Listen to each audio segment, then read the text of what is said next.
beloved Boss Mike Cervera.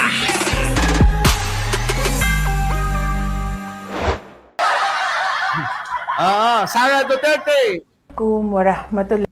Ito na mga kababayan ko. Titigan nyo. Titigan yung maigi tulad ng pagtitig ni Sara Duterte sa kanyang binabasa titigan nyo maigi yung mata. Nagbabasa pa yan Pero mga kababayan ko, tignan nyo, mali-mali pa rin. Putik na yan, nagcha-chat GPT na, mali-mali pa rin siya. Alam nyo, tingin ko, umaasa na lang ang opisina ni Sara sa chat GPT. Kaya minsan sa interview, nasabi niya na, oy, parang hindi naman kayo gumagamit ng chat GPT. Kasi nga, hindi niya alam yung English ng bobo. Diba, mga kababayan ko? Eto na. Tingnan nyo, pakinggan ho natin ang Vice President ng Pilipinas. Dahi wa barakatuh. Madayaw, mayong adlaw kaninyong tanan. Magandang araw sa inyong lahat. Ngayong araw, ginugunita natin ang unang anibersaryo ng isang kaganapang sumubok sa ating demokrasya. Tingnan nyo mga kababayan to sinasabi pakinggan natin. Tingnan nyo, titig na titig siya doon sa binabasa. At sa mga prinsipyo ng due process at rule of law. Ang naganap na extraordinary rendition o kidnapping kay dating Pangulong Rodrigo Duterte.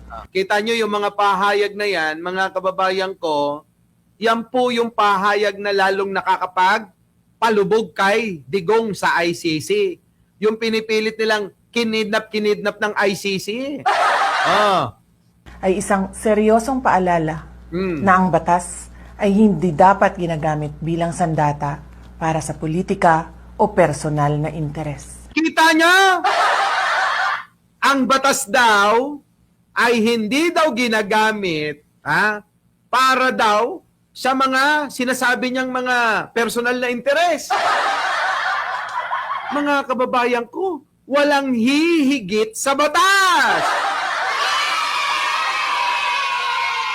Iyan ang problema sa kaka-chat GPT mo. Tingnan nyo mga kababayan ko Isipin nyo maigi. Ang batas daw ay hindi daw ginagamit sa kahit na anong paraan. Ang batas kailanman walang tataas pa dyan. Yaan ang pinakamataas, yung batas. Pero kay Sara ayaw gamitin ang batas. Tingin ko mga kababayan kasi, ito chinat GPT. Baka naman sinasabi ni Sara dito, yung posisyon. Kaya lang, yung translate ng chat GPT na mali. Nako, ang daming mga DDS na ganyan ang ginagawa, puro chat GPT. Eto na pakinggan nyo. Gamit bilang sandata na ang batas, Duterte, ay isang seryosong paalala na ang batas ay hindi dapat ginagamit. Na ang batas ay hindi dapat daw ginagamit. Saan? Bilang sandata. Bilang sandata? Mga kababayan, ang batas ay yan na yung pinakamataas. Lahat tayo ay pupunta dyan para sabihin, alamin kung ano ang katotohanan, kung sino ang nagsasabi ng totoo o kung sino ang nagsasabi ng kasinungalingan. Sabi, wag daw gamitin. So wala nang batas-batas. Wala nang batas-batas, mga kababayan. Ganun ba yun? Ang liwa-liwanag Hoy, nasa na yung mga DDS na mga bobot tanga dyan? Baka naman gusto nyo tong tulungan.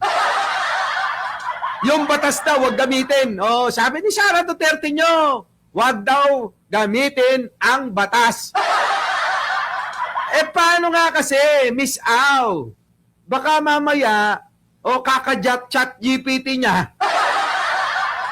Minsan mali-mali rin umaasa sa chat GPT. ay hindi dapat ginagamit. Seryosong paalala na ang batas ay hindi dapat ginagamit bilang sandata O, kita nyo?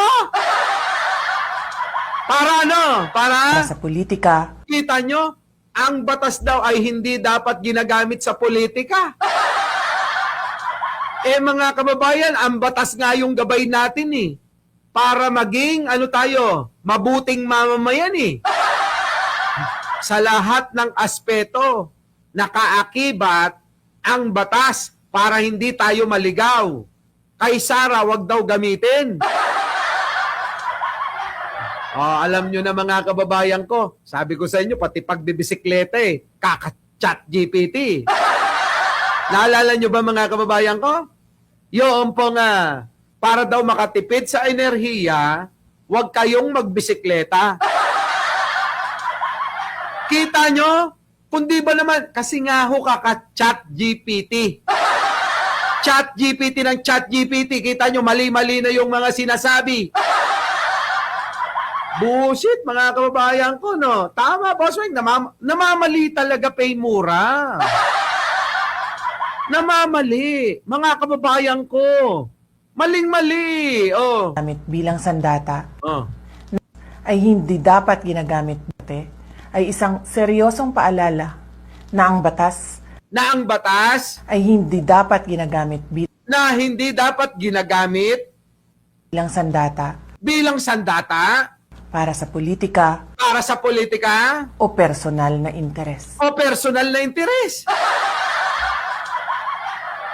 Mga kababayan ko, ang batas ay kailangan nating gamitin sa ating mga personal na interes. Yan yung ating kakapitan. Kapag kayo ay gusto nyo ng katarungan, paano hindi nating kakapitan? Paano hindi nating gagamitin sa personal na mga interes natin? Grabe kabobohan nito mga kababayan ko, sabi ko sa inyo binabasa niya na, mali-mali pa. Nagbasa na, nag-chat GPT na, talagang mga kababayan, kabobohan nito. Naku, baliktad. Diba? Diba? Angelito, ano? Sige nga ho, mga kababayan ko. Batas. Huwag daw gamitin sa pansariling interes. Huwag daw gamitin sa politika. Kung di ba naman tatanga-tanga.